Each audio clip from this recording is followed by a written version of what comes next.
আবার কথা নেই বার্তা নেই আমাদের ভারপ্রাপ্ত চেয়ারম্যান সাহেবের নামে উল্টোপাল্টা কথা। আমাদের নেতা শহীদ রাষ্ট্রপতি জিয়াউর রহমানের ছবিকে সেদিন কিভাবে বানানো হয়েছিল। যা ইচ্ছা তাই তো করতে পারবেন না, যা মুখে আসে তাই তো বলতে পারবেন না। মহান আল্লাহ তাআলা মুখ দিয়েছেন কথা বলার জন্য, খাবার জন্য। যা ইচ্ছা তাই তো খেতে পারবেন না, বিষ খেলে কি বাঁচবেন? মুখ দিয়েছেন কথা বলার জন্য, সেই মুখ দিয়ে যা তা বলতে পারবেন না।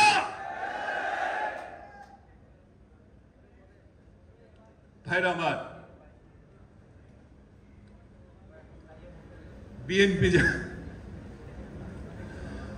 বিএনপি যেন গরিবের সুন্দরী বউ, সবার ভাবি। চান্স পালেই খোঁচা মারে। আমরা ঐক্যের স্বার্থে, দেশের স্বার্থে একটু ভদ্র হয়ে গেছে। আমরা ভদ্রই, আমরা বরাবরই ভদ্র। একটু চুপচাপ আছে, খুব পেয়ে বসেছেন, চান্স পালেই খোঁচা মারেন। এই তো অপেক্ষা করেন, কদিন পর গরিবের বউ ভেবে, ভাবি ভেবে খোঁচা মারবেন, দেখবেন ওই যে মৌচাক কি ভোমরার চাকে খোঁচা মেরেছেন, তাই না? মবের ভয় দেখায় আমাদের। মব আমাদের বলে কি কি সব নিয়ে যাবে, মবের ভয় দেখায়। মব মানে জনতা, উশৃঙ্খল জনতা, আবার মব মানে জনতাও। আমাদের মবের ভয় দেখা।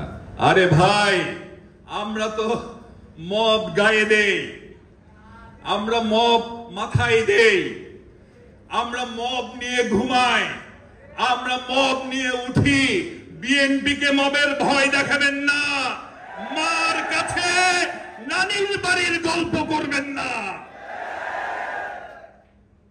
ঐক্যের স্বার্থে অনেক কিছু হজম করছি। আমাদের ভারপ্রাপ্ত চেয়ারম্যান সাহেব আমাদের স্থির থাকতে বলেছেন, আমাদের সংগ্রামী মহাসচিব যখনই পেরেছেন আমাদের স্থির থাকতে বলেছেন।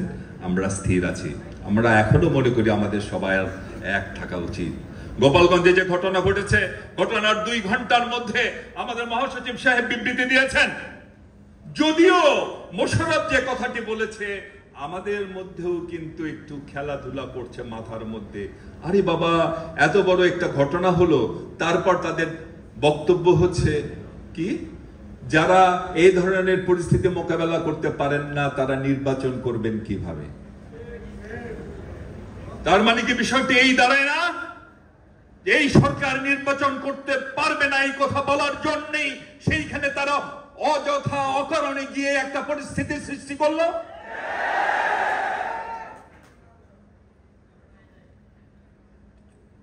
ভাইরা আমার, বক্তব্য দীর্ঘায়িত করব না। আমরা আবারও বলবো, আসুন আমরা সবাই মিলে একসাথে থাকি। আর যদি গোপালগঞ্জের ঘটনাটি সত্যি সত্যি একটি ঘটনা হয়ে থাকে, আমরা সেই ঘটনার তীব্র ভাষায় প্রতিবাদ জানাচ্ছি এবং এই সরকারকে বলছি, হাসিনা চলে গেছেন, সাথে তো গোপালগঞ্জকে সাথে করে নিয়ে যান নাই। গোপালগঞ্জ এইখানেই আছে। ওই স্বৈরাচারের দোসররা এখনো কিভাবে তৎপরতা চালায় আপনাদের কাছে আমরাও জানতে চাই। যদি আপনারা না পারেন আমাদের বলে দিন, 1 মাস সময় নিয়ে গোপালগঞ্জে যাব। স্বৈরাচারের যে এখনো চিহ্ন বাংলাদেশের মাটিতে আছে তা মাটির সাথে মুছে দেব আমরা। ঠিক আছে, যাবেন? ঠিক আছে, কিন্তু গোপালগঞ্জে আছে না? হ্যাঁ,